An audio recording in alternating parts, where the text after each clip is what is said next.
Hey everybody, thank you for joining me for another episode of the Tamara Tamu Collective, where dreams have no filter. We are back in my magical office for the moment, also known as my car. But I told you we're going to get these episodes in. I don't care what I have to do. Okay, I'm getting these episodes in. But anyway, in today's episode, we're talking about telling a different story. All right. Really, the backdrop of this episode is for us to be reminded of how powerful our words are. In my opinion, from my perspective, that is not talked about enough. All right. And I think perhaps it's not talked about enough because that to understand that what you say, literally what you say has power. The creation power, creative power. And for many of us, that is hard for us to wrap our brains around. And we don't have to wrap our brains around it for it to be so. We don't have to wrap our brains around it for us to use that power with love, with elevated intention, and with responsibility. All right, so let's get into it. So it's time to tell a different story. So when there is a certain part of your life that you are ready to experience positive changes in, and you aren't seeing movement, it's time to examine the words that you have been declaring about that specific part of your life. I'm going to use examples, and I'm going to use money examples because that is very easy for us to understand. And plus, I like talking about money. All right. So before we get into the examples, I want to bring up the idea of being realistic. All right. So being realistic, and as far as how it relates to being honest. So, many of us, most of us, hopefully most of us, most of you that are watching, we were trained on the importance of being honest people, telling the truth. That's good, right? Honesty is good because it reflects the level of integrity that we hold, the level of integrity that we are on, basically. Okay, right? Honesty to apply the importance of truth in your life, it reflects the level of integrity that you exist in. All right. But here's what happens. When we want something different in our life, depending on where, and I know I said I'm using examples about money, but the examples that I'm going to use, the money examples that I'm going to use can be applied to anything. What happens is then, when we're honest, then it translates over into being realistic. All right. And I want you to hear me out on this. It translates into a mutated way of how we view our lives and the changes that we want to see and how we want to live, those changes that arise from what our soul needs and our soul's intention on existing in this world, existing in this life. Being realistic can be problematic. How? Why? Because in many cases, it keeps us focused on what we don't want. All right? So this comes up in the power of our words, because if we are in the middle of a challenging situation, and like I mentioned earlier, if there's an area in our life that we want to see positive changes in and we're not seeing it, have we been so realistic about the challenging situation or that problem that our words have created a constant vortex of that same issue over and over and over again? That's what I'm talking about. Because we've told ourselves, well, we want to be honest, which leads to, well, I got to be realistic about what's happening in my life. Well, let's talk about this. So, when we're talking about money, so this is where I'm going to start using the examples on money. We say things like, okay, we're talking about money, we're talking about what we don't want, how much we don't want to spend, because whatever we want to buy, quote, costs too much. Or, we're having conversations about our money where we're always comparing prices.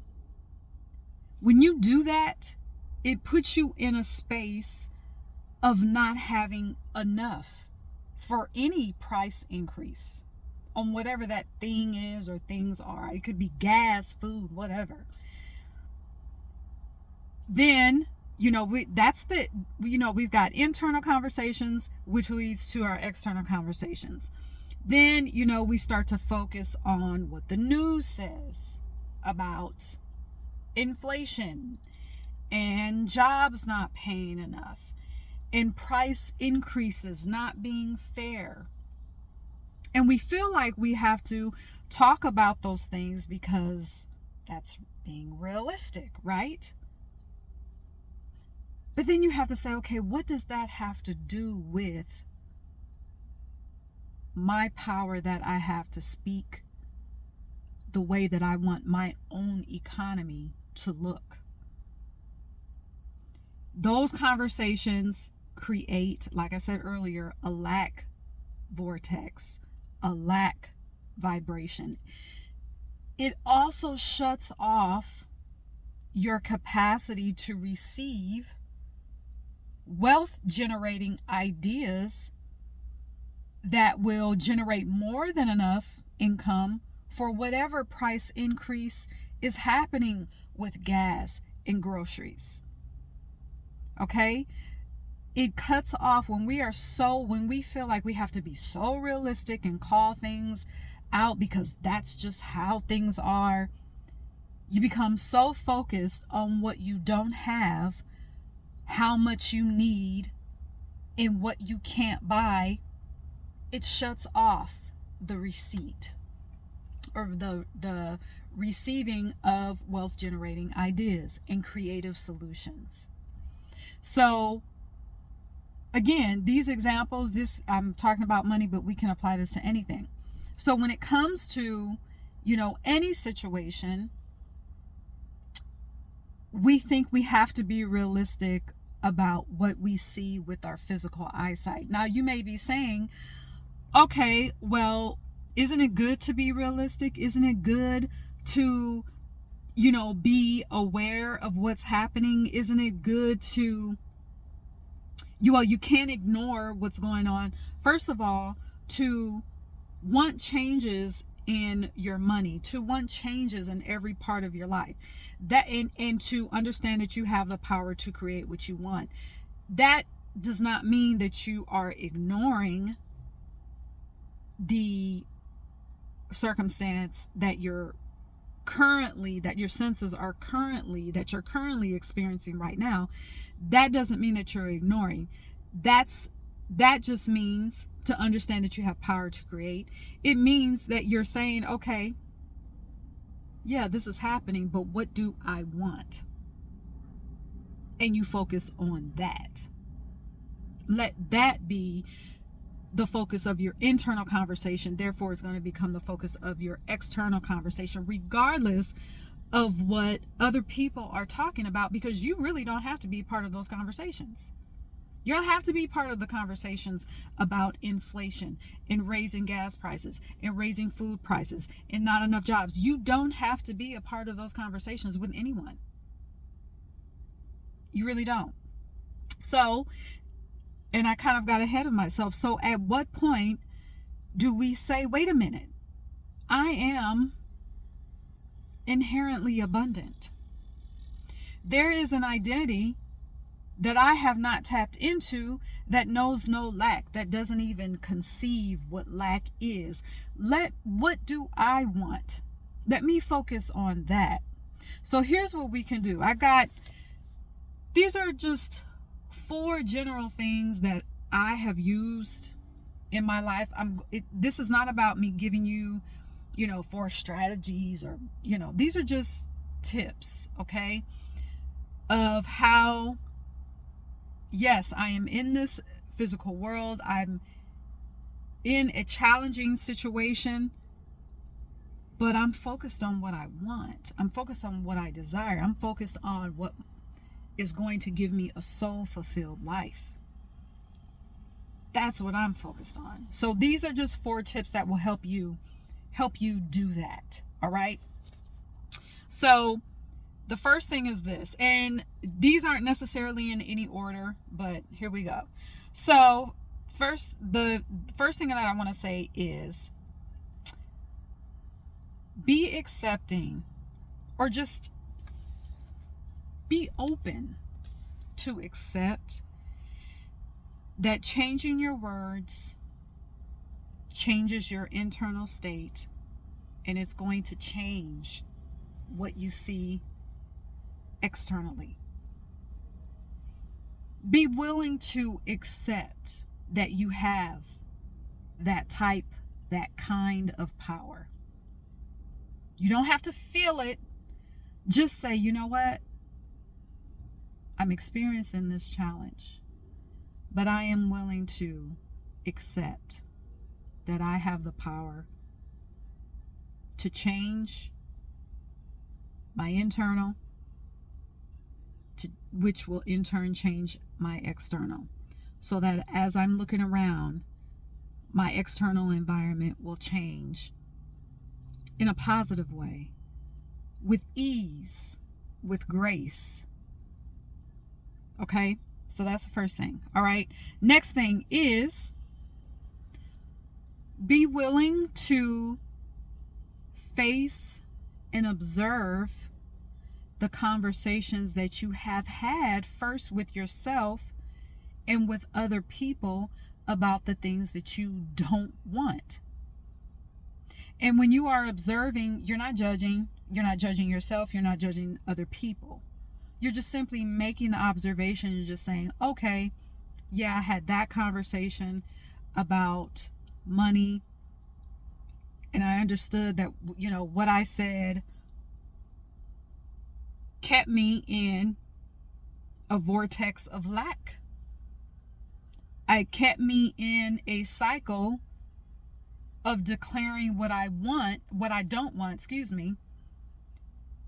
because I thought that I had to be realistic. But now I know I can change that. I can change my conversation. So we've got accept that you have the kind of power to change your words, which will change your internal conversation, therefore changing what you see externally. Face the conversations and observe the conversations that you've been having internally and externally that created a cycle of declaring what you don't want because you felt like you had to be realistic. Okay, so the third thing is this: without any attachment, and I'll get back to the attachment part. Without any attachment, without parameters of time or anything else, or any perceived physical limitation, say out loud, exactly what you want.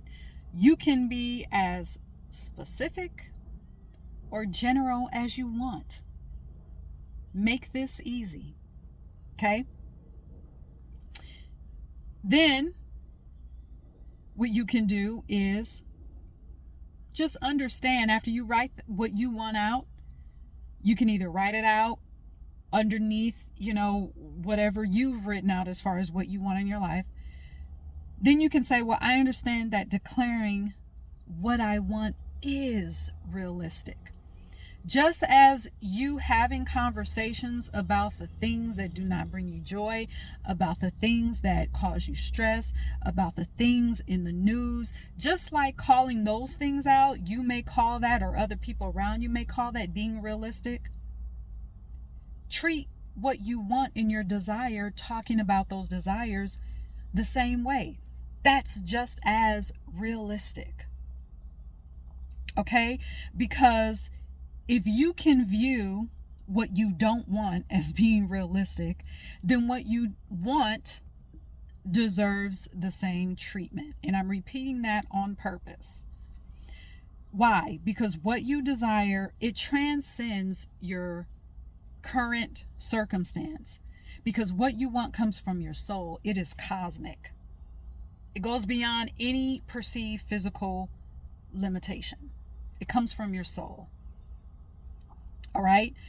And I want to stop here and say, even if right now what I've said, you find that you're having trouble with that, just do the simple exercise.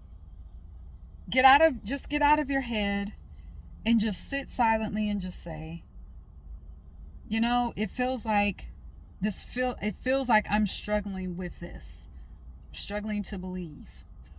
Which you don't have to, but anyway, that's another video. Just say to the universe, infinite intelligence, source, I'm open to receive elevated vision. That's all. All right, so let me get to the last point that I want to make here. What you want to do as well, this is this is the fourth point. Wait a minute, can I count? Actually, this is the fifth one. Okay, because I combined the two. I promise I can count. All right, so this is the fifth one. Declare the identity of an alchemist, a powerful alchemist, a magician, a god or goddess of the highest intention, with the ability, because you have the ability, to tell a new story, to have a new conversation, internally and externally. And I just said this, don't think about whether you feel those words or not. Telling a new story is not about feeling. Telling a new story is just about the power to use your voice, to invoke that elevated level of existence so that you can live exponentially in every part of your life.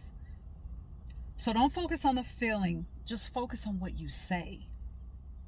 And as far as you having conversations, and you may also be thinking, well, these are conversations that I've had with people that I love, I've had with my friends. Okay, fine. So when the conversation comes up again about what you don't want, you still don't have to be a part of the conversation. You can say, I'd rather talk about what is soul fulfilling for me. I would rather have a conversation. Let's talk about what we do want. Let's talk about how we want to live our lives. Let's talk about how we have more than enough money to handle any type of price increase on anything that we want to buy. Let's talk about that, because that is realistic. All right, so think about that. If you have any comments or questions, let me know in the comments. Let me know your takeaways from this episode. And remember, You have the power to tell a different story. Therefore, you have the power to create your story, the way you want to live your life, how you want to exist in this world. You have the power. It's in your DNA. It's not something that you have to work for. It's already there. All you have to do is access your magic. All right? So, be the alchemist. And until then, the next time, cheers.